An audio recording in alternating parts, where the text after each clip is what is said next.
We're joined by Milton Ezrati, chief economist at Vested. Milton, appreciate having you here this morning. So again, we're eagerly waiting those jobless claims numbers out in about an hour from now, or less than an hour from now. But yesterday we did get ADP's numbers reporting a pretty optimistic outlook. I mean, more than double in expectations. What are you expecting? Well, I think we're going to see a very good number again. The ADP report is indicative. Often these reports diverge from each other, but the picture is that the economy for the time being is recovering very nicely, and the jobs picture is particularly good. How much of the growth that we saw in December do you anticipate being seasonal? It's not, well, the seasonals are always questionable. And the holiday season is less important than it was some years ago. And these seasonals are done by a statistical average and algorithm, effectively, so that it can be distorted. But it would be pushing the envelope to suggest that these numbers are a false indicator. So we may see a number a little higher or a little lower than the reality is, the seasonally adjusted reality is. But the picture is still one of incredible jobs growth, especially given the low participation rate, or relatively low participation rate, and a strong recovery from the lockdowns and quarantines of last year and to some extent earlier in 2020 and earlier in 2021. And while the ADP number at least certainly does point to kind of continued momentum and job growth, the JOLTS report, that 4.5 million number in terms of people continuing to resign from work and maybe pivot into the other areas we hope in the labor market, that number is historic high, and I thought we would see kind of a leveling off. Do you think that this is kind of the peak and we eventually get to leveling off in this great resignation? Well, I think that it's going to slow down because for two reasons. One is because recoveries never continue at this kind of breakneck pace.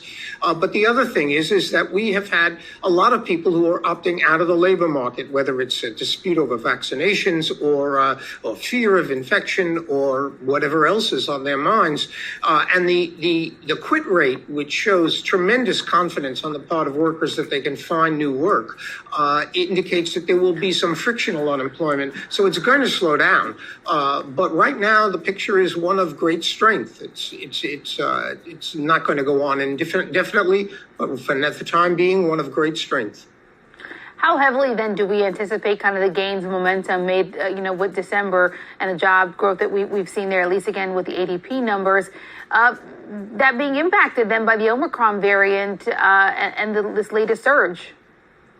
Well, it's amazing that Omicron has had very little effect on these numbers, and to some extent, because other people it's imposed on a lot of people's lives. You would think that somehow the statistics are misleading, but as I said earlier, I don't think there's very much misleading in the statistics. So the Omicron, although there's been a lot of media attention and a lot of concern among the average American, doesn't seem to be having a great effect on the economy at all. Lastly, before I let you go here, most companies were hoping 2022 was going to be a new year where they can get workers back into the offices. Obviously, this latest variant, the Omicron spread, kind of putting a pause on that. How do you continue to see the impact of the work from home market or the work from home, workforce essentially, affecting the overall labor market? Well, that's a great question. I think work from home is in the future. I don't know if it's going to be quite as thorough as it is right now with the Omicron and still lingering effects of what happened in 2020 and 2021, but it's definitely a piece of the puzzle. The Labor Department says upwards of 40% of the workforce, maybe even more, is able to work from home.